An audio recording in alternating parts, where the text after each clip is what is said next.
Okay, so for today, what we are doing is a transfer of thermal energy. Alright.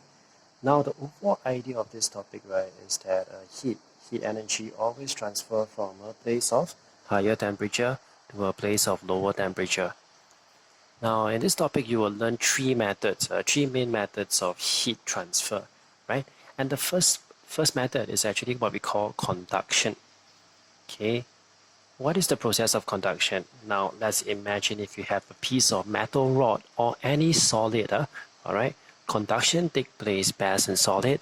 Take note of this, alright? Conduction takes place best in solid. And how does conduction even take place, right? Is that, let's say, you study the arrangement, alright, of the atoms or the particles inside a solid. They are actually atoms, or you can call it particles, alright, fixed within a regular arrangement, right? They are all arranged in a regular fixed arrangement. So the atoms are actually very tightly bonded to one another, right? They are very tightly placed right next to one another. They are not bonded, right? They are just placed very close to one another. Now what happened is that I provide a source of heat energy at this one end, at the extreme left hand side of this matter, right? This heat energy is going to cause my atom here to vibrate with more vigorously, alright? With a higher intensity, vibrate more vigorously. Now, when this atom vibrates more vigorously or vibrates at a higher intensity, what happened, right? Just imagine if you're sitting on a crowded bus, right? So what happens if you become more hyper-energetic? So you will start to fidget around and then collide with the adjacent person sitting right next to you. So this is what happened. Now, the adjacent atom placed right next to the original atom, which I provide the heat energy to, alright, will get collided upon.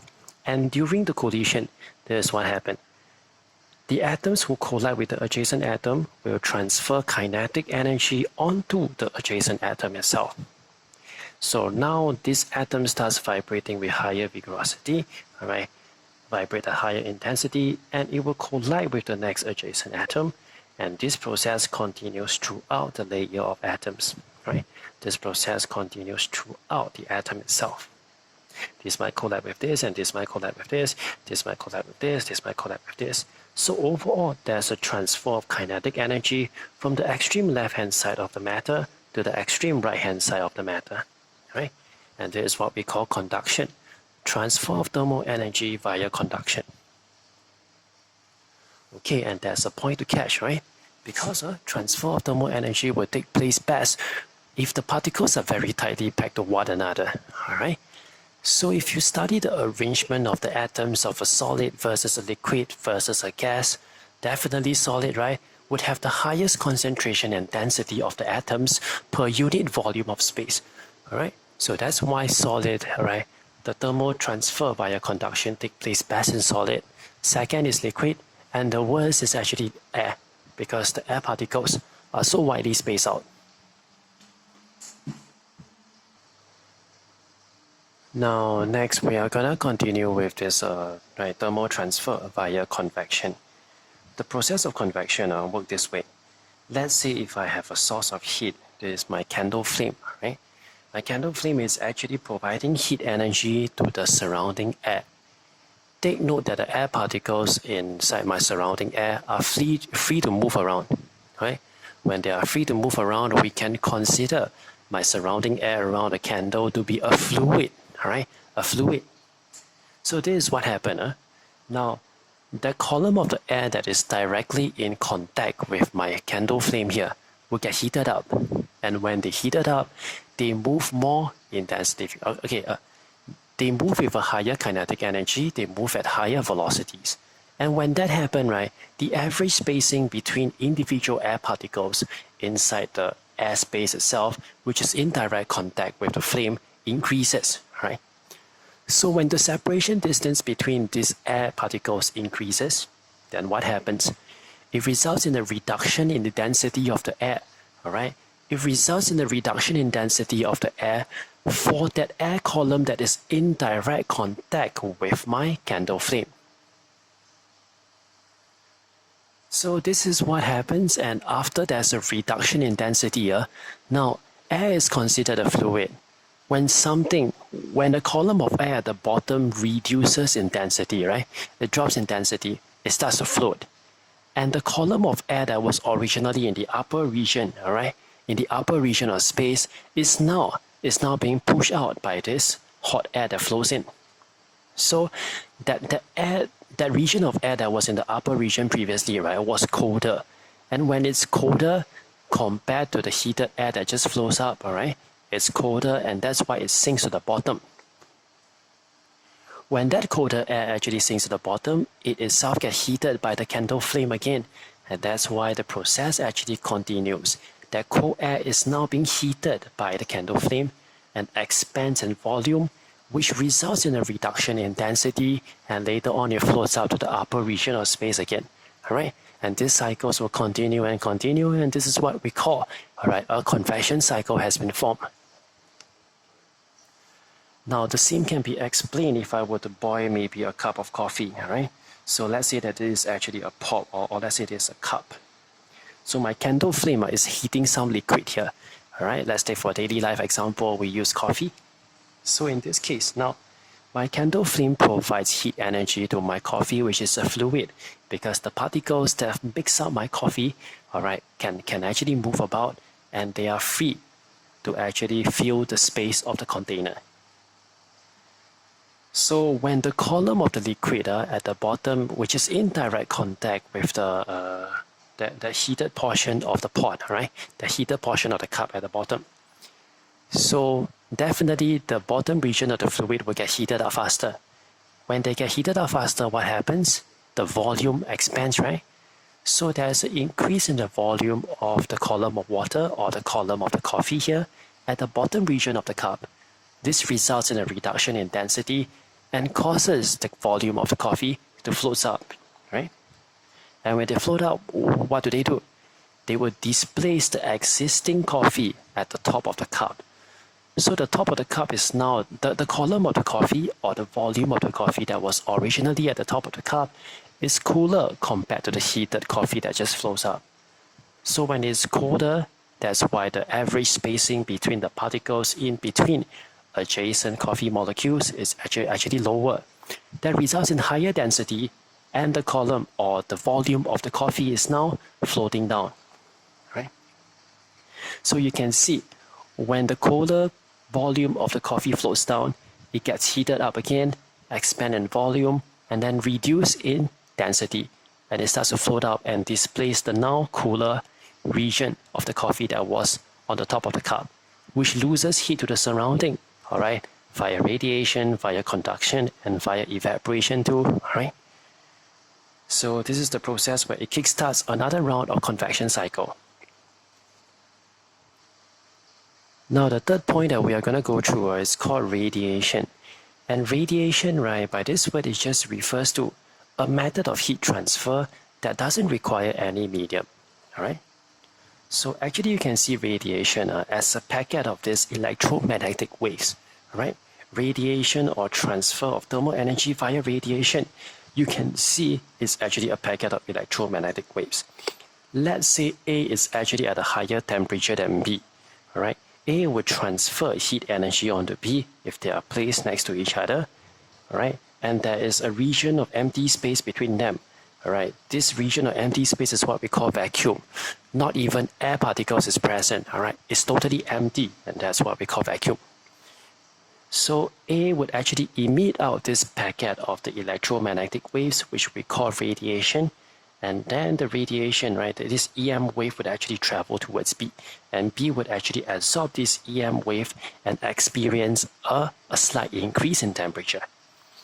Alright, do take note, for radiation, right, this electromagnetic wave do not require any medium to travel through. It do not even require any substance to be in between A and B for heat to actually flow through. They can just flow through emptiness, alright?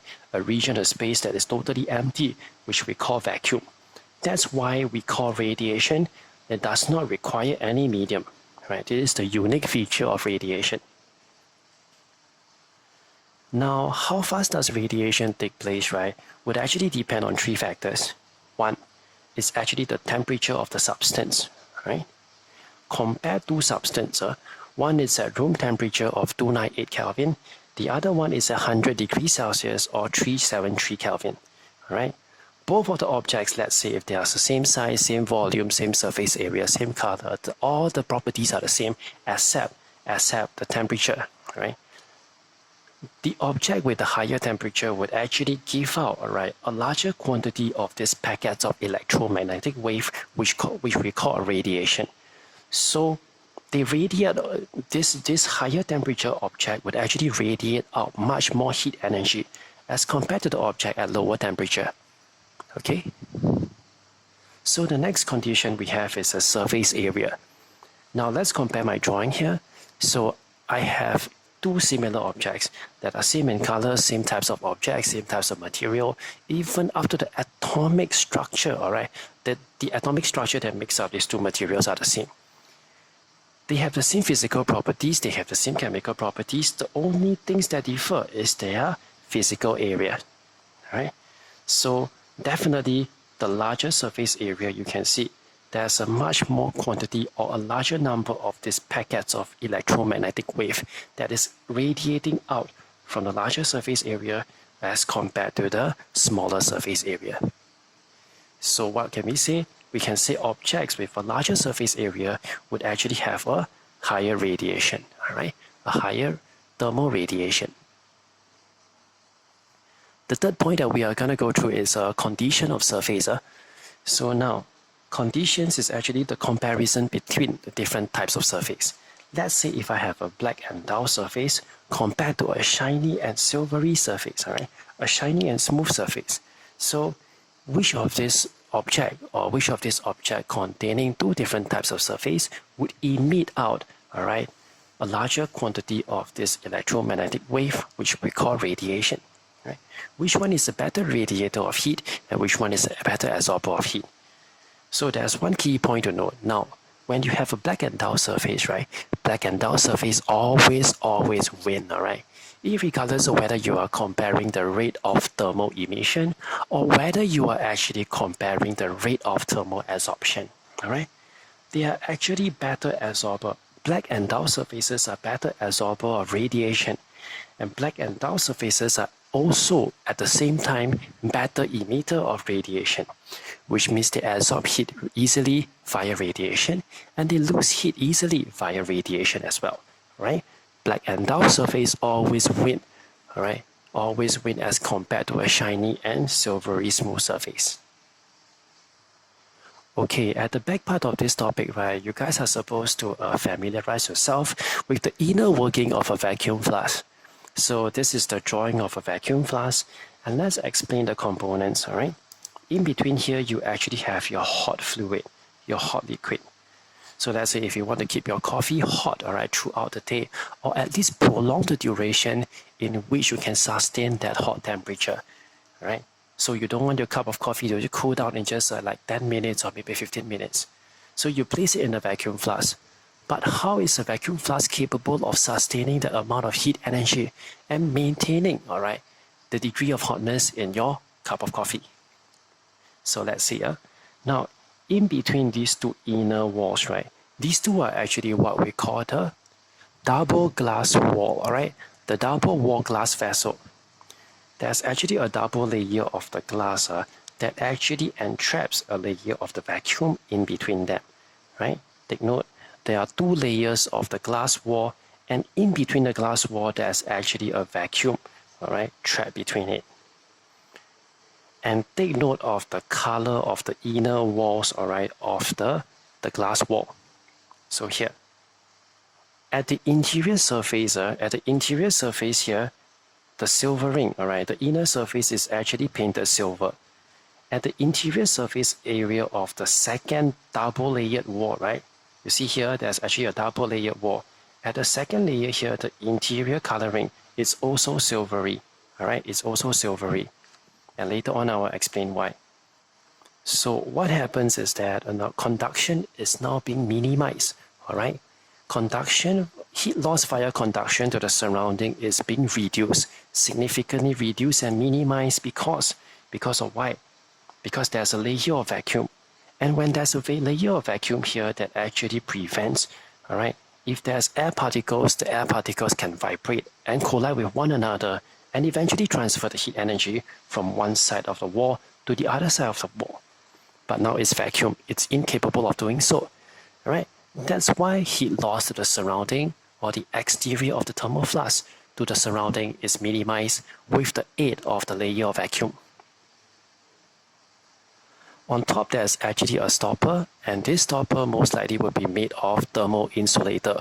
For example, cork. Cork is actually a poor heat conductor, right? And later on at the bottom of this, right, at the bottom of this double layer glass wall, there's actually a foam plastic. Foam plastic is a heat insulator. It doesn't allow heat energy to pass through it very easily. So there's very minimal heat conduction taking place between the double layer wall as well as the foam plastic. Okay, then how about convection?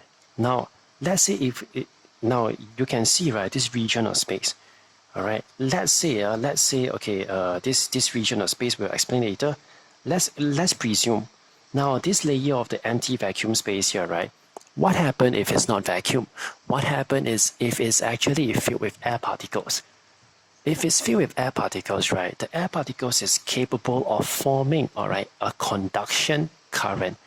A convection current, right? The air particles can actually gather and conduct heat energy from the surface of the inner wall from the hot liquid and thereby forming a convection current. And when convection current is formed, then you can see the hot air would actually float out, right? Float upwards. And then when the cap is actually uncapped, right? Let's say if this flask is uncapped and there's no cap here that prevents the escaping of the thermal energy or the heated air particles, then that's where heat will escape, right? Heat will escape from the thermal flask. But with the use of a vacuum in this layer, right, the formation of a convection current is actually stopped, right? There's no way that you can form a convection current without the use of particles. So in vacuum, there's no air particles for you to use. That's why a convection current can never be formed within the layer of vacuum. Now, just now we have mentioned about the color. And why do we need to emphasize about the silvery color, all right, of the interior walls of this double layer glass? Okay. Now, let's say, right, if I were to actually conduct heat energy in the first layer of the glass itself, right, now there will be some heat energy from the coffee that is conducted onto the first layer of the double glass wall. Okay, the first layer, right, the way for us to actually minimize the radiation, minimize the heat transfer via radiation, right, is to paint the silver, right, is to paint the exterior, is to paint the inner walls or the exterior of this first layer glass silvery. Because why? Let's remember in our previous slide, right, we have mentioned now silvery object, a shiny silvery object is a poor emitter of heat. So heat cannot be emitted out of this layer of the glass wall very easily via radiation if it's painted silver. Now, let's say by luck, right, some of the packets of the heat energy or the electromagnetic wave, right, some heat energy managed to escape via radiation, and it transits between the first layer of the double glass wall onto the second layer of the glass wall. When it reaches the interior layer, all right, when it reaches the interior or the inner surface of this second layer glass wall, what happened? If it's painted silver, remember, silvery, smooth, shiny surfaces, it's always a poor absorber of heat. They are a poor emitter and they are a poor absorber of heat as well.